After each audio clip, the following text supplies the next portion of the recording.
Hello, all you big, beautiful brains out there. Today, we're going to talk about what is a participant?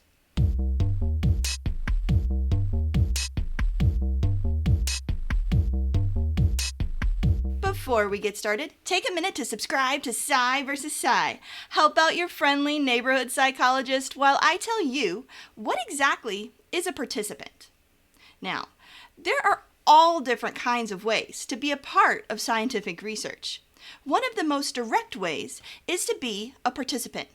Participants are people who agree to be a part of scientific research. Scientists take the answers given to them by participants, and that becomes the data in the experiment that they're doing.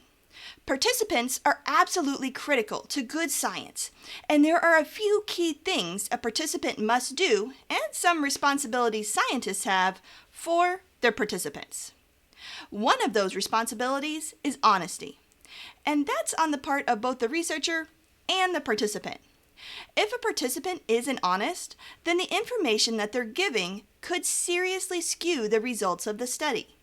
That means that those participants could be harming others, since they're purposefully misleading the researcher on important things that could help other people. It's just as important that researchers be honest. If researchers aren't honest and upfront with their participants, it actually violates several of the principles of the APA code and could cost researchers their ability to conduct research or even their job. Of all the things people are worried about when participating in scientific research, the most important is their own personal safety. If you're trying to decide whether or not to participate in a study, please know that there is an entire process set up wherein a researcher has to pass through a committee who reviews every study specifically for safety concerns. For more info on that, please make sure you watch our video on IRBs. Scientists often get a really bad rap in modern shows where they're portrayed as doing some very sketchy things that put people in a lot of danger. Please know that this is just for dramatics, and no ethical scientist would ever risk your personal safety. The last big concern most participants have is privacy. After all, a lot of scientific studies do ask for some pretty personal information. Section 4 of the APA Code of Conduct is devoted to protecting your privacy, and Section 6 covers how to handle record keeping to keep all participant information private and confidential. Maintaining your privacy as a participant is critical for scientists. If everyone's personal information was splashed all over the internet and all over scientific journals, no one would ever want to participate in a study, and scientists would be out of work. All of these basic rights, as well as anything that's specific to the experiment, will be outlined in your informed consent document. Informed consent is a paper you sign before you start an experiment. If you read all the rules of the experiment and agree to do that experiment, you'll be asked to sign that paper giving the scientist permission to use the data that they collect from you.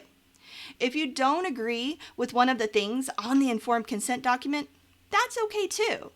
It's always okay to ask a scientist a question, clarifying what they mean. And it's always okay not to sign that document. Never feel pressured by a scientist to participate. It is always okay to say no. Your voice matters in research, and no good scientist ever wants you to feel uncomfortable in any way. Besides, good scientists want honest and accurate data. And if you're feeling pressured in any way, you aren't going to give honest, accurate answers. Without participants, scientists simply couldn't do their jobs. And participating in scientific research means that you're not only helping the scientist or institution do the experiment, but you're also helping out everyone who benefits from the data that they collect. The scientific knowledge gained by your participation will go towards advancing humanity's knowledge in that research area. Good science helps everyone. If you want to know more about the good science and the good participants, make sure you subscribe to Psy vs. Psy so you can get all of our other videos and you can learn all about the science of psychology. Until next time, keep thinking, and I'll see y'all later. Bye.